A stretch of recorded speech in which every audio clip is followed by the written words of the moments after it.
Hello friends, आप सबका कक्षा 10 विज्ञान विषय के अध्याय 8 के सेकंड पार्ट में हार्दिक स्वागत है। इस चैप्टर की एक क्लास ऑलरेडी हो चुकी है। वो क्लासेस आप चैनल की प्लेलिस्ट पर जाकर आराम से देख सकते हो, या फिर इस क्लास के डिस्क्रिप्शन में उसकी लिंक दी हुई है, वहाँ जाकर आप उस क्लासेस को पहले जरूर देख लें ताकि चैप्टर का बेसिक आपको अच्छे से समझ में आ जाए। आज हम उसी से आगे शुरू कर रहे हैं, जिसमें हम अलैंगिक जनन और उसकी विधियों का अध्ययन करेंगे। तो चलिए क्लास शुरू करते हैं। बात करते हैं सबसे पहले अलैंगिक जनन की।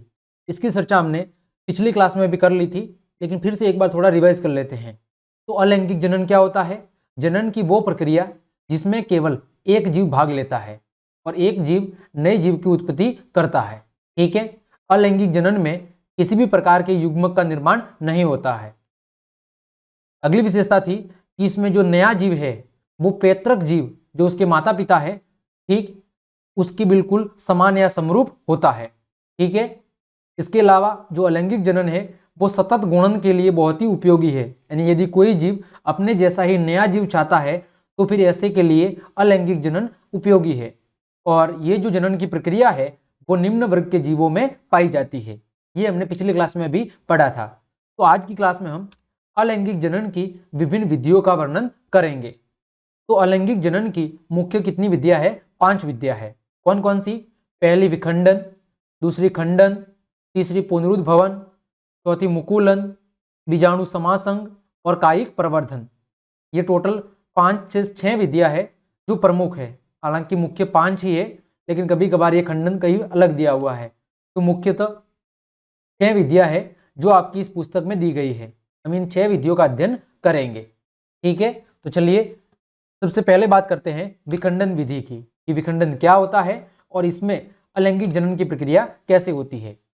तो जनन की यह अलैंगिक प्रक्रिया एक कोशिकीय जीवों में होती है। यानी विखंडन की जो ये प्रक्रिया है यह एक कोशिकीय जीवों में ही होती है, जिसमें एक कोशिका 2 या 2 से अधिक संतति कोशिकाओं में विभाजित हो जाती है। देखो, विखंडन नाम का मतलब ही क्या होता है? विखंडन का मतलब ही होता है टुकड़े होना। तो जनन की इस प्रक्रिया में एक मात्र कोशिका 2 या उससे अधिक कोशिकाओं में टूटती है और 2 या उससे अधिक नए संतान की उत्पत्ति करती है। ठीक है, जैसे ये कोई ए मात्र कोशिका है और जब इसका विखंडन होगा तो ये 2 या उससे अधिक नई कोशिकाओं में बढ़ जाएगी, और जिसके परिणाम स्वरूप इससे 2 या 2 से अधिक नए जीवों की उत्पत्ति हो जाएगी। ठीक है, अब जो विखंडन की प्रक्रिया है वो भी 2 प्रकार की होती है। विखंडन की प्रक्रिया भी कितनी होती है? 2 प्रकार की। कौन कौन सी? एक होता है द्विखंडन और एक होता है बहुखंडन। एक द्विविखंडन और एक बहुखंडन।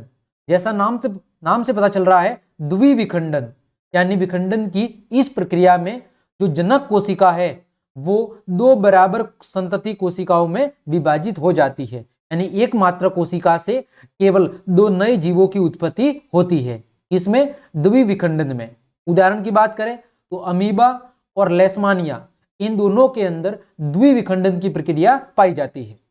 वही बात करें बहुखंडन की, तो जैसा नाम से पता चल रहा है बहुखंडन, इसमें एक जनक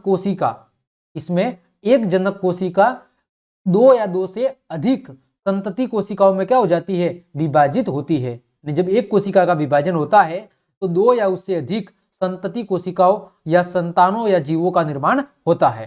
ठीक है, उदाहरण की बात करें तो प्लेज्मोडियम के अंतर्गत आता है मलेरिया परजीवी। तो मलेरिया परजीवी के अंदर बहुखंडन की प्रक्रिया होती है। बिल्कुल सरल है, उम्मीद करता हूं आपको समझ में आया होगा। विखंडन का मतलब होता है टूटना या टुकड़ों में बंटना। तो विखंडन की इस जनन प्रक्रिया में एक मात्र कोशिका 2 या 2 से अधिक संतति कोशिकाओं में टूटती है। जब केवल 2 कोशिकाओं में टूटती है तो उस द्विविखंडन, और जब 2 से अधिक कोशिकाओं में टूटती है तो उसे क्या कहते हैं? बहुखंडन। द्विविखंडन के उदाहरण क्या है? अमीबा और लेशमानिया। और बहुखंडन के उदाहरण क्या है? प्लेज्मोडियम। ठीक है, अब देखो जो अमीबा और लेशमानिया है इसमें भी एक अंतर है। क्या अंतर है? कि अमीबा में द्विविखंडन किसी भी तल से हो सकता है। इसमें कोई तल फिक्स नहीं होता, किसी भी भाग या किसी भी तल से द्विविखंडन हो सकता है। जबकि जो लेशमानिया जीव है उसमें द्विविखंडन केवल एक निश्चित तल से ही होता है। उसमें सभी जगह से नहीं हो सकता, जबकि अमीबा में किसी भी जगह से विखंडन हो सकता है। वही लेशमानिया में ऐसा नहीं होता, केवल एक निश्चित तल से ही उसका विखंडन होता है।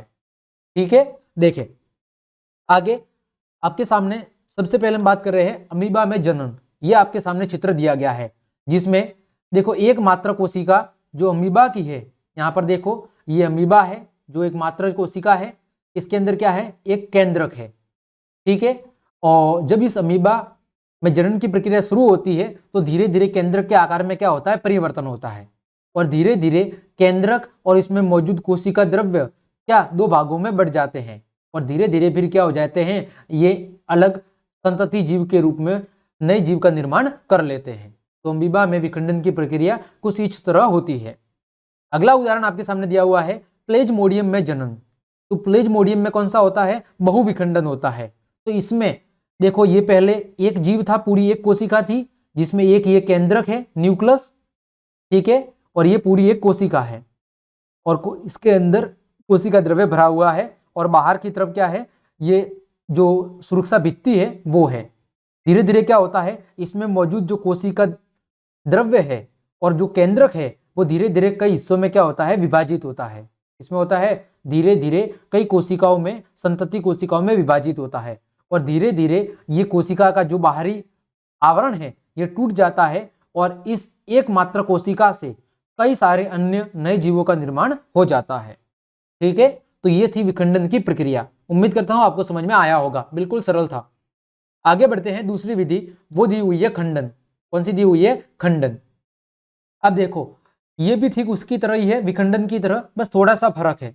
देखो इस प्रजनन विधि में सरल संरचना वाले बहुकोशिकीय जीव, देखो विखंडन किसमें हो रहा था, केवल एक कोशिकीय जीव में, जबकि जो खंडन की प्रक्रिया है वो किसमें हो रही है, बहुकोशिकीय जीव में। तो इसमें बहुकोशिकीय जीव विकसित होकर छोटे छोटे टुकड़ों में खंडित हो जाते हैं। इसमें क्या होता है, एक बहुकोशिकीय जीव जब पूर्ण रूप से विकसित हो जाता है तो धीरे धीरे उसका शरीर छोटे छोटे टुकड़ों में क्या हो जाता है, खंडित हो जाता है, और ये टुकड़े धीरे धीरे वृद्धि करते हैं, और वृद्धि करके पुनः नए जीव में क्या हो जाते हैं, विकसित हो जाते हैं। ठीक है, उदाहरण की बात करें तो स्पाइरोगायरा, ये किसका उदाहरण है, खंडन विधि का। देखो आपके सामने चित्र दिया गया है, ये स्पाइरोगोरा में विखंडन की प्रक्रिया है। देखो पहले ये पूरा एक जीव था, ठीक है, और फिर धीरे धीरे ये दो जीव क्या हो गए, एक दूसरे से अलग हो गए, और इस प्रकार एक मात्र कोशिका से या एक जनक कोशिका से दो नई संतति कोशिकाओं का जन्म हो गया। तो इस प्रकार स्पाइरोगोयरा जो कि बहुकोशिकीय जीव है, उसमें भी क्या होती है, खंडन प्रक्रिया होती है। ठीक है, इसमें जीव टूटता है दो भागों में, इसमें कोशिका नहीं टूटती, बल्कि इस विकसित जीव का ही दो भागों में क्या हो जाता है, खंडन हो जाता है। ठीक है, तो विखंडन और खंडन में क्या अंतर है कि खंडन विधि है वो बहुकोशिकीय जीवों में होती है, जबकि विखंडन की प्रक्रिया किसमें होती है, वो एक कोशिकीय जीवों में होती है। इतना आपको याद रखना है।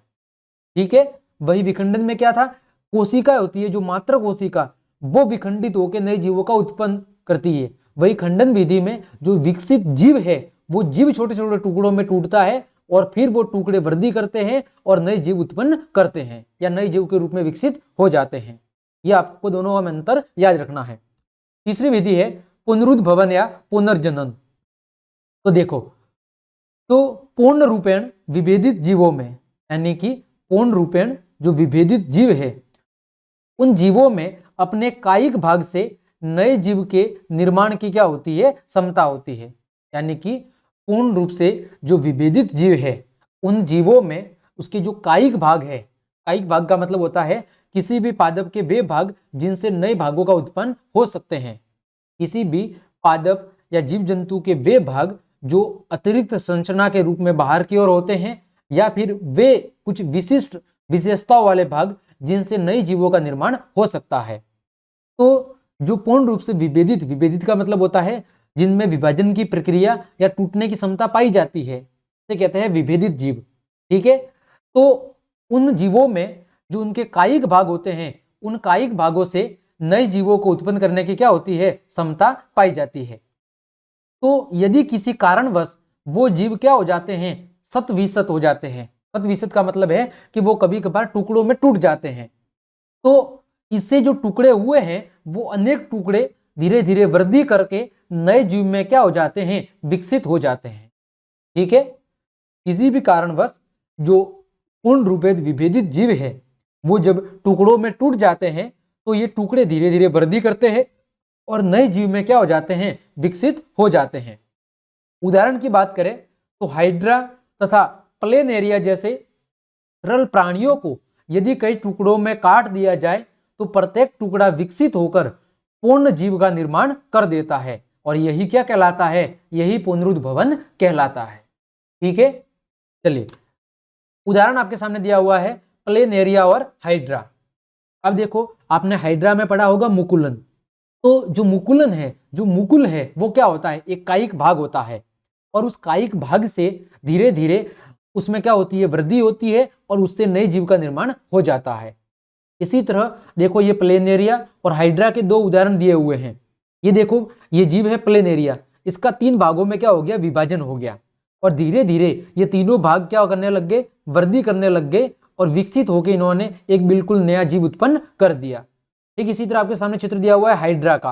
हाइड्रा किसी कारणवश 3 भागों में टूट गया और ये तीनों टुकड़े धीरे धीरे वृद्धि करके 3 नए हाइड्रा जीवों की इन्होंने उत्पत्ति कर दी है। ठीक है, तो ये विधि थी पुनरुद्भवन या पुनर्जनन। अगली विधि है मुकुलन। अब ये मुकुलन कोई अलग से विधि नहीं है बल्कि इसी पुनरुद्भवन के अंतर्गत है, लेकिन हमने यहाँ पर इसको अलग से समझाया है। तो देखो सबसे पहले मुकुल क्या होता है, तो जो जीव होते हैं उन जीवों में जो कोशिकाओं के अंदर विभाजन की प्रक्रिया चलती रहती है तो उसके कारण किसी निश्चित स्थान पर क्या हो जाता है, उसमें उभार निकल आते हैं। क्या होता है, जब कोशिकाओं में नियमित विभाजन की प्रक्रिया चलती रहती है तो उस विभाजन के कारण किसी एक स्थान पर उभार बन जाते हैं, यानी बाहर की तरफ कोई संरचना निकल जाती है। तो इन उभारों को या बाहर की तरफ निकली इन संरचनाओं को क्या कहते हैं, मुकुल या बड कहते हैं। ठीक है, मुकुलन क्या होता है, तो जो हाइड्रा जैसे प्राणी है वो पुनर्जनन की समता वाली कोशिकाओं का उपयोग किसके लिए करते हैं, मुकुलन के लिए करते हैं। यानी मुकुलन पुनरुद्भवन से मिलता जुलता है कि पुनरुद्भवन में क्या होता है कि उस जीव का टुकड़ों में विखंडन होता है। तो जब उस जीव का टुकड़ों में विखंडन होता है तो जो पुनर्जनन की क्षमता वाली कोशिका है, जिनमें पुनर्जनन की क्षमता पाई जाती है, तो हाइड्रा जैसे जो जीव है वो उन कोशिकाओं का उपयोग किसके लिए करते हैं, मुकुलन के लिए करते हैं। तो हाइड्रा में कोशिकाओं के नियमित विभाजन के कारण एक स्थान पर उभार विकसित हो जाता है और ये उभार क्या कहलाता है, मुकुल। और ये मुकुल धीरे धीरे वृद्धि करता हुआ नन्हे जीव में या नए जीव में बदल जाता है और जब ये पूर्ण रूप से विकसित हो जाता है तो ये जो जनक जीव है या जो मात्र कोशिका है उससे अलग होके एक स्वतंत्र जीव बन जाता है और जनन की यही प्रक्रिया क्या कहलाती है, मुकुलन कहलाती है। जबकि पुनरुद्भवन में क्या था, जीव का विखंडन होता है और उसके विखंडित हुए वो टुकड़े धीरे धीरे विकसित होकर नए जीव का निर्माण करते हैं। जबकि मुकुलन में क्या होता है, उसी जीव से जिन कोशिकाओं में पुनरुद्भवन की क्षमता पाई जाती है वो कोशिकाएं उस जीव से बाहर की तरफ निकलती है उभार के रूप में, जिसे मुकुल कहते हैं। वो मुकुल धीरे धीरे वृद्धि करता है और जब वो पूर्ण रूप से विकसित हो जाता है तो फिर उस मात्र या जनक जीव से अलग होके एक नए जीव का निर्माण कर लेता है। ये दोनों में अंतर है।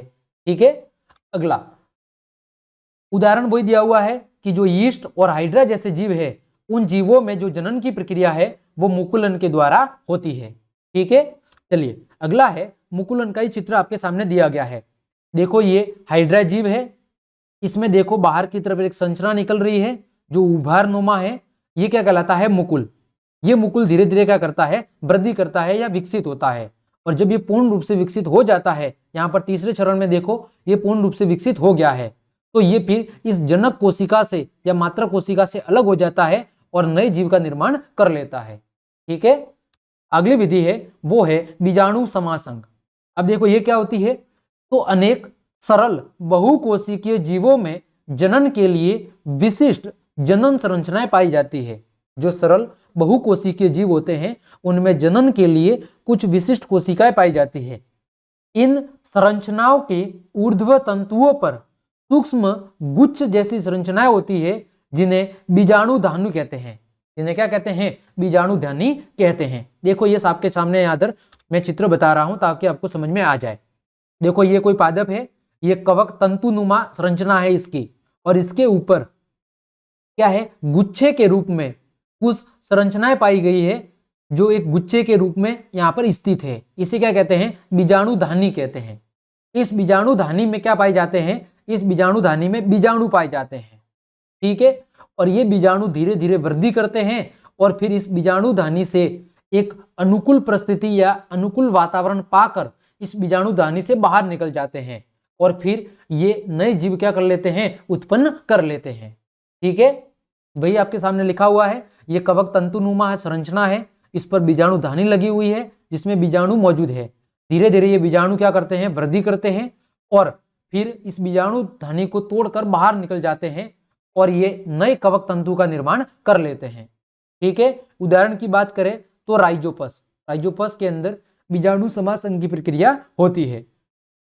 अब देखो इन बीजाणुओं की विशेषता क्या होती है, ये जनन कैसे करते हैं।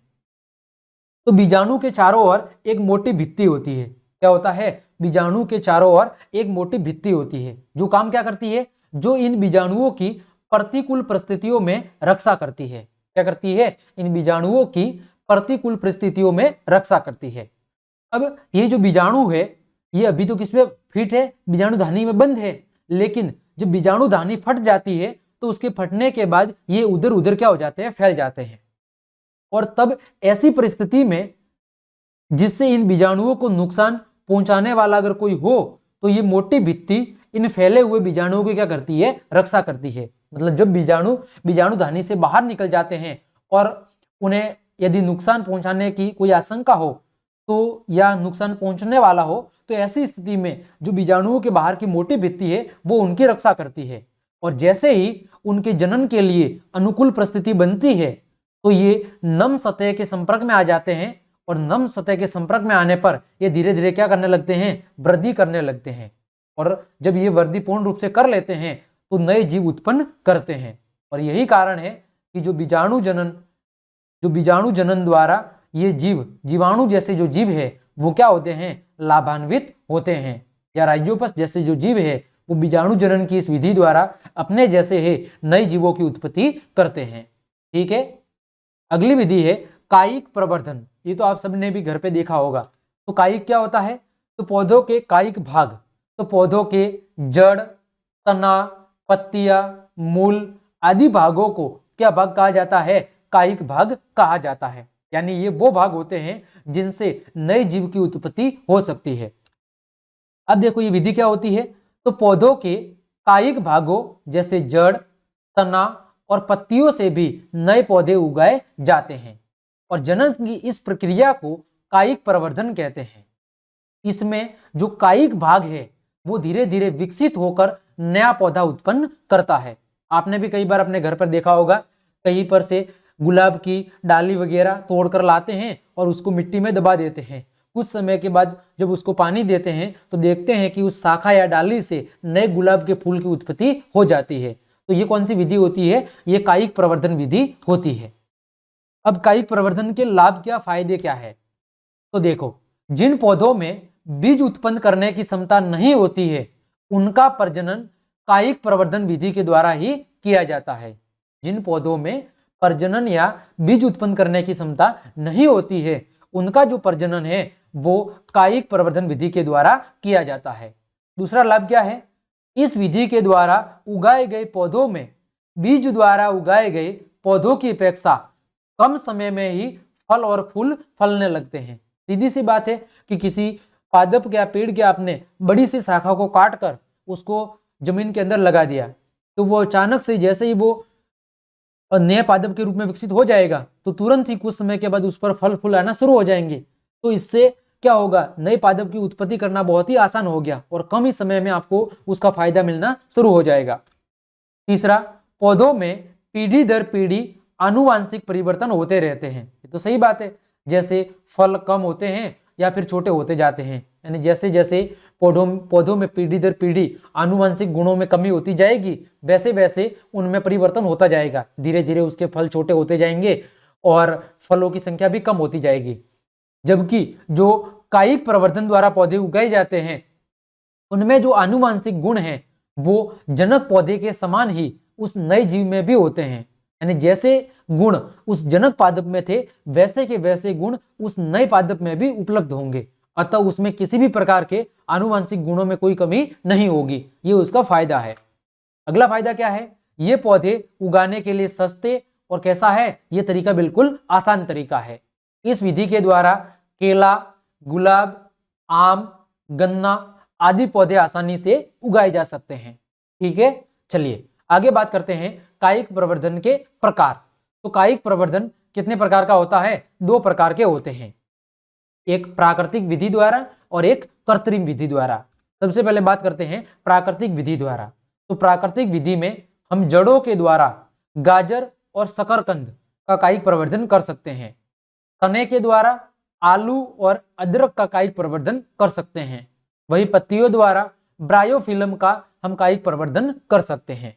वही बात करें कृत्रिम विधि द्वारा, तो कलम या रोपण के द्वारा हम आम, अमरूद और नींबू का कायिक प्रवर्धन कर सकते हैं। वही कर्तन विधि द्वारा हम गुलाब और गन्ना का क्या कर सकते हैं? कायिक प्रवर्धन कर सकते हैं। और लेयरिंग विधि द्वारा हम चमेली के पादप का कायिक प्रवर्धन कर सकते हैं। ठीक है, आगे यहाँ पर एक लिखा हुआ है उभयलिंगी जीव। उभयलिंगी जीव का मतलब है वे जीव जिसमें नर और मादा दोनों ही मौजूद होते हैं, वो जीव क्या कहलाते हैं? उभयलिंगी जीव कहलाते हैं।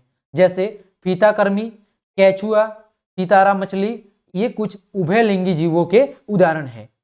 तो आज की इस क्लास में हमने क्या पढ़ा? हमें अलैंगिक जनन क्या होता है और अलैंगिक जनन की जो 6 विधियां आपकी पुस्तक में दी गई है उन सभी विधियों का हमने अच्छे से अध्ययन कर लिया है। उम्मीद करता हूं आज की क्लास आपको समझ में आई होगी। तो क्लास देखने के लिए आप सभी को धन्यवाद। अगर आपको क्लास पसंद आई है तो फिर लाइक, कमेंट, शेयर और सब्सक्राइब जरूर कर दे। धन्यवाद।